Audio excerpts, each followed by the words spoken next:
Hola a todos, bienvenidos a un episodio más del canal Friki Doctor, en el que vamos a hablar de la historia de los guantes de látex. Sí, hoy en día todo el mundo usa guantes para todo, estamos en plena pandemia, hay que protegerse, nos asusta el coronavirus, pero claro, tenemos guantes de látex, de vinilo, guantes desechables, pero ¿a quién se le ocurrió la idea de crear guantes de látex?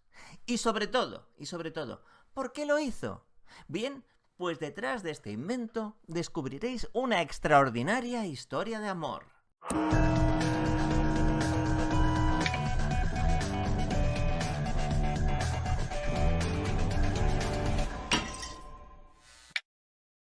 Sí, amigos, por ahora seguimos confinados, seguimos en casita y somos cada vez más conscientes de que nos tenemos que proteger. Y dado que nos tenemos que proteger, que estamos usando guantes, que estamos usando mascarillas, que nos estamos lavando las manos más que nunca, tal vez es el momento de recordar a aquellas personas que descubrieron que todo eso es importante. Y ya sabéis que hice un vídeo sobre Ignaz Semmelweis, el médico que descubrió que lavarse las manos era importante. Además es un vídeo que tiene un final triste, que tiene un final muy trágico. Y sin embargo este vídeo, en el que vamos a hablar del origen de los guantes de látex, tiene un final bastante feliz, un final bastante alegre. Porque vamos a hablar de la vida de William Halsted y de su esposa Caroline Hampton. Pero empecemos por Halsted, porque Halsted se considera uno de los padres de la cirugía en Estados Unidos y sus aportaciones al campo de la cirugía son múltiples, enormes, gigantescas y maravillosas. Es el autor de una de las primeras teorías oncológicas. Es una de las primeras personas que se da cuenta que los tumores se extienden a los ganglios linfáticos y una vez que la enfermedad está en los ganglios linfáticos, luego vienen las metástasis. Con lo cual es autor de una técnica de cirugía radical para el cáncer de mama, extirpando la mama completa, parte de los músculos de la zona pectoral y además haciendo un vaciamiento de los ganglios de la axila. Y gracias a esa cirugía tan radical, en tiempos en los que no existía la quimioterapia ni la radioterapia, logró salvar la vida de muchas mujeres. Hoy en día la cirugía de la mama es muchísimo más conservadora porque tenemos otras herramientas terapéuticas a nuestro alcance, pero el mérito de Halsted es darse cuenta de que el vaciamiento ganglionar era necesario, lo cual ahora lo decimos así como así, pero es una contribución gigantesca, entre muchas otras. Y era un tipo muy curioso, era un tipo excéntrico, era un tipo extremadamente listo, y ahora veréis, con una vida complicada. El principio de la historia nos sitúa entre el año 1876 y 1877, con un recién licenciado William Halsted, que ha estudiado en el Yale College, que ha hecho un año de interno en el hospital de Bellevue, que ha conseguido ser medical doctor por la Universidad de Columbia, se quiere comer el mundo, quiere revolucionar la cirugía y además está influido por el profesor inglés Joseph Lister, que acaba de crear los principios de la antisepsia en quirófano. Él conoce a Lister en 1876 y Lister enseña sus resultados, es decir, gracias a sus métodos de antisepsia disminuyen de forma radical las infecciones en quirófano, desinfectar el instrumental con ácido carbólico, es decir, con fenol, hacer un lavado de manos exhaustivo y además usando un antiséptico como el cloruro de mercurio que tendrá mucho protagonismo detrás en esta historia. Entonces queda fascinado por esta revolución y tenéis que tener en cuenta que todavía estas cosas estaban en el aire. Que todavía no era 1882 cuando el profesor Koch descubre que las bacterias y las infecciones están íntimamente relacionadas y lo demuestra de forma irrefutable y además describe bacilos, describe bacterias, incluso el famoso bacilo que llevaba a su nombre, el bacilo de Koch, responsable de la tuberculosis. Pues todavía no estamos en ese momento. Pero ya Halsted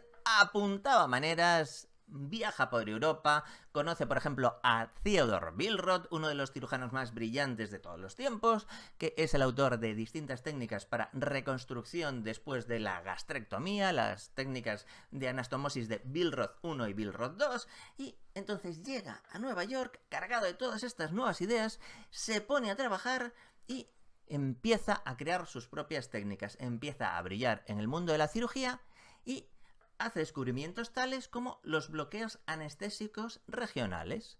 Es decir, él se da cuenta que los oftalmólogos de la época empezaban a usar una solución de cocaína y esa solución de cocaína instilada en el ojo hacía que el ojo se durmiera, con lo cual se podían hacer pequeños procedimientos oftalmológicos sin dolor. Pues él dice, a ver, si esto de forma tópica funciona en el ojo, a lo mejor inyectado cerca de las raíces nerviosas consigo cierto nivel de anestesia, y empieza a experimentar, y es uno de los precursores de las anestesias epidurales y raquídeas, que sobre todo las epidurales ya sabéis que se usan hoy de forma generalizada en los partos. Pero claro, este asunto de experimentar con solución de cocaína tuvo una cara B. Poco a poco, Halsted se fue dando cuenta de que la cocaína tenía otros efectos, y acaba siendo adicto a la cocaína. Con lo cual, esa brillante carrera de cirujano empieza a verse entorpecida porque cada vez tiene un comportamiento más errático, está un poquito regular, y su adicción a la cocaína llega al punto que 6 años después, alrededor de 1886, acaba siendo ingresado en uno de los primeros centros de desintoxicación de la época.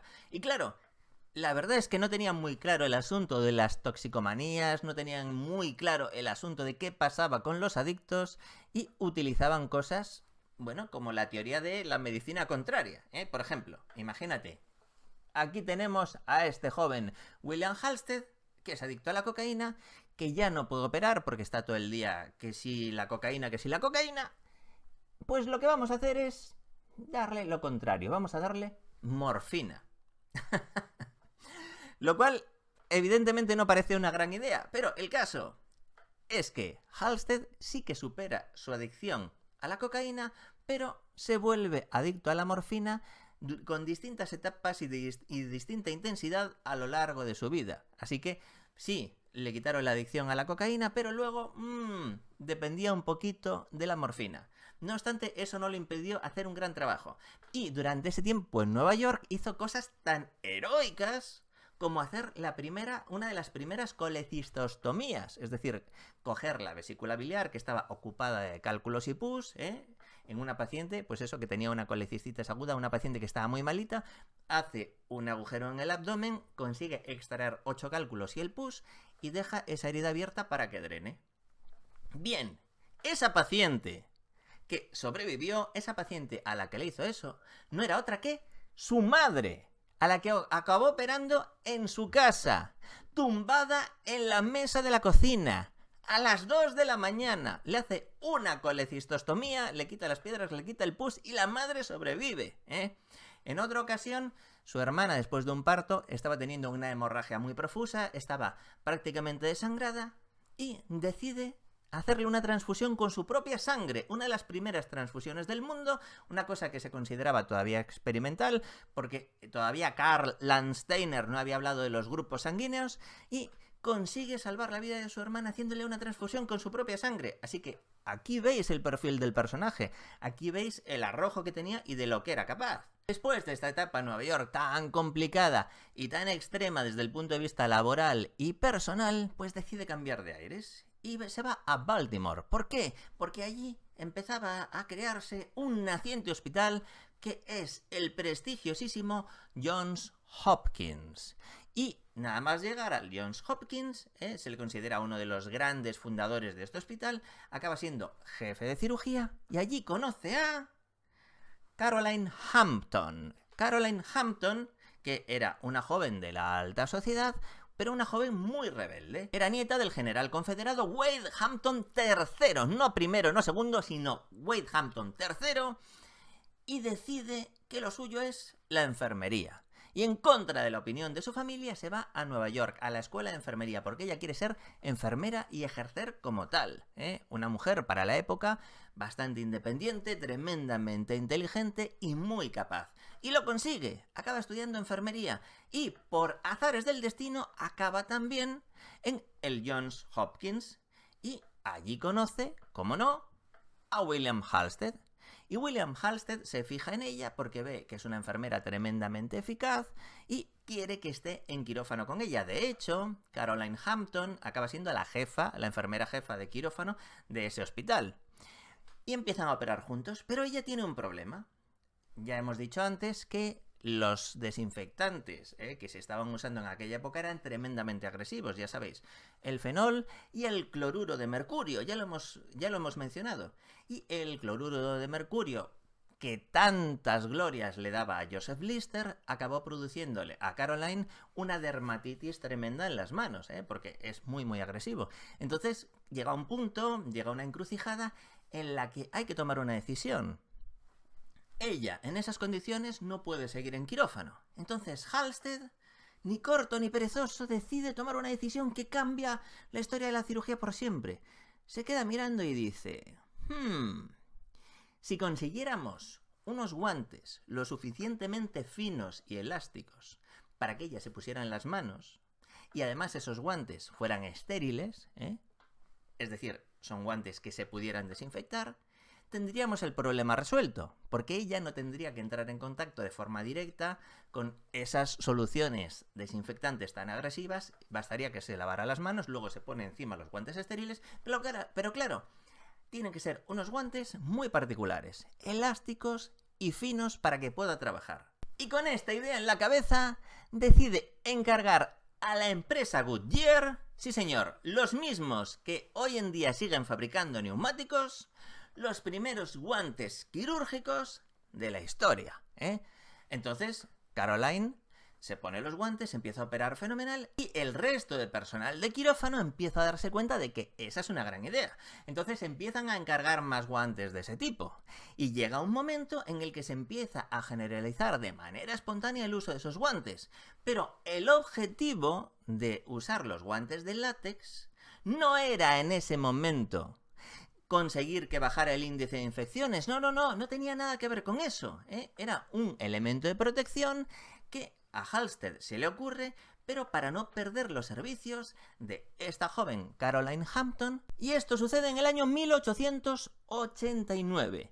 Y en junio de 1890, es decir, un año más tarde, William Halsted y Caroline Hampton deciden casarse.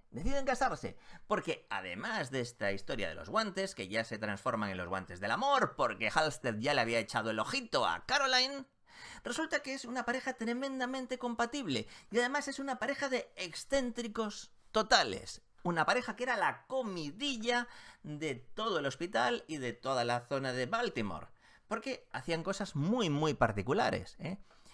Halsted vestía como un dandy, era un tipo elegante, era un tipo que iba siempre hecho un pincel, iba maravilloso, y su obsesión con ir elegante llegaba hasta el punto de que en ocasiones mandaba sus camisas para planchar y arreglar en París. Es decir, no le importaba meter sus camisas en un recorrido transatlántico, que tardaban en llegar, pues a lo mejor desde que las mandaba 3 meses, para que le volvieran perfectamente arregladas y planchadas a su gusto. Y sin embargo, ella era absolutamente austera en el vestir, completamente austera, pero tenía otra afición, que era montar a caballo. Así que, al final, esta pareja de seres extraordinarios, decide comprar una finca con una casa en Carolina del Norte para escapar cuando hacía mucho calor de la tremenda humedad de Baltimore. Y en esta finca eran felices, pasaban buenos ratos, tenían muchísimas dalias, tenían dalias extraordinarias. A la hora de la cena, Halsted daba rienda suelta a uno de los pasatiempos favoritos de la pareja. Halsted tenía una libretita y en esa libretita tenía apuntadas palabras raras, palabras que él de repente oía. ¡Uy, qué palabra tan rara! Yo qué sé, homúnculo, palabras extrañas. Entonces cogía la libreta, elegía una palabra y se dedicaban a debatir sobre el origen y la etimología de esas palabras raras que tenía apuntadas Halsted. Y lo pasaban fenomenal, una gran forma de echar la tarde. Pero volvamos a la historia de los guantes de látex. Como os digo, nadie le daba mucha importancia, Todos lo empezaron a usar casi por un efecto de imitación, como los usaba Caroline, como evitaban el tener que utilizar esas soluciones antisépticas tan agresivas, empieza a popularizarse, pero la clave de este asunto está en 1892. En 1892 llega al Johns Hopkins uno de los discípulos más aventajados de Halsted, su protegido, su ojito derecho. Y a partir de 1896, Bloodwood empieza a usar los guantes de manera constante. Es decir, considera que ya tiene que operar utilizando siempre los guantes. Y llega el año 1899. Y durante ese tiempo, Bloodwood había operado 450 hernias con los guantes, mientras que otros cirujanos estaban operando sin ellos. El caso es que en 1899, Bloodwood crea un artículo, hace un artículo médico en el que describe que después de usar los guantes para operar, la tasa de infecciones en las hernias había disminuido en un 100%. En un 100%. ¿Y cómo reacciona Halsted ante semejante hallazgo? Pues su reacción es muy humana. Halsted dice: ¿cómo puedo haber estado tan ciego para no haber percibido la necesidad de utilizarlos durante todo el tiempo? Como diciendo, bien, yo los hice para Caroline, para que Caroline me pudiera seguir ayudando. Digamos que yo los hice por amor. Pero ¿cómo no caí en la cuenta de que iban a suponer una ventaja extraordinaria a la hora de disminuir la infección en quirófano? ¿Cómo no he sido capaz de reconocer ese hecho? Bueno, pues el tiempo, la tradición y la llegada de alguien con una visión nueva, con una visión distinta, como el Dr. Bloodwood, cambia el concepto. Y ya sabéis, hoy en día es impensable operar en quirófano con otra cosa que no sea guantes quirúrgicos, guantes estériles. Pero, aquí llega otro elemento sorprendente. La historia no acaba aquí. Estos guantes que se encargaban inicialmente no eran desechables. Es decir, estos guantes se desinfectaban después. Y pensaréis, bueno, pero los guantes desechables llegarían pronto, Es decir, la producción industrial de guantes de usar y tirar, al alcance de todo el mundo, llegaría muy pronto. Y la respuesta es no, en realidad no. Los guantes de látex desechables empiezan a fabricarse de forma masiva, atención, en 1964, por la compañía Ansell. Y ahora un pequeño detalle, un pequeño test de atención para acabar el vídeo. Sí, porque ya voy a terminar. Un pequeño test, a ver si estáis espabilados, a ver si estáis en la pomada, a ver si sois agudos como centellas. 1964, compañía Ansell, fabricación masiva de guantes de látex desechables por primera vez, y la compañía Ansell, para fabricarlos, utiliza la experiencia adquirida a la hora de fabricar otro producto de látex que se vende de forma masiva y que también es desechable. La pregunta es, ¿a qué producto me estoy refiriendo?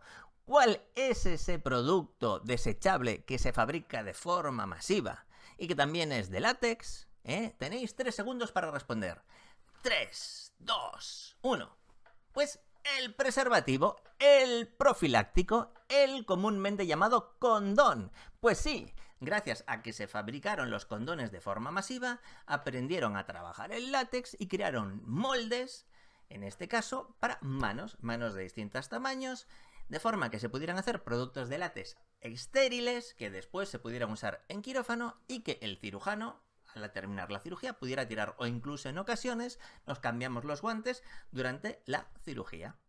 Bien, pues esta es la historia. Gracias a este tipo, gracias a este maravilloso William Halsted, que por cierto fue operado de la vesícula en vida, y luego fue operado de una colangitis. Así que Halsted fue colecistectomizado. Y así hasta hoy pervive la historia de William y Caroline. Esta pareja tan particular, esta pareja que se quería mucho, persiste y se conserva su correspondencia y se trataban fenomenal, se ve que se querían mucho y también persiste su legado, el legado de William Halsted, que ya habéis visto que es un legado extensísimo y complejo y que me ha mejorado la calidad de vida de muchísimas personas. Así que aquí tenéis un vídeo más de la historia de la medicina. El próximo tal vez tenga que ver con las mascarillas, aunque ese me está haciendo dudar porque la historia que hay detrás no es tan interesante, pero el mundo de la cirugía tiene muchas cosas apasionantes. De hecho, si os gustan estos asuntos, hay una serie que se llama The Knick, basada en el Knickerbocker Hospital de New York. The Knick, que tiene 2 temporadas. Y en esta serie podéis ver muchas cosas que tienen que ver con esto que os he contado, con los comienzos de la cirugía. Y algunos de los episodios que se describen en esta serie están tomados de forma directa de la vida de Halsted. Espero que os guste y si la veis, dejadme algún comentario aquí abajo a ver qué os ha parecido. A mí, lógicamente, me encantó verla. Pronto, más historias de la medicina. Un fuerte abrazo a todos.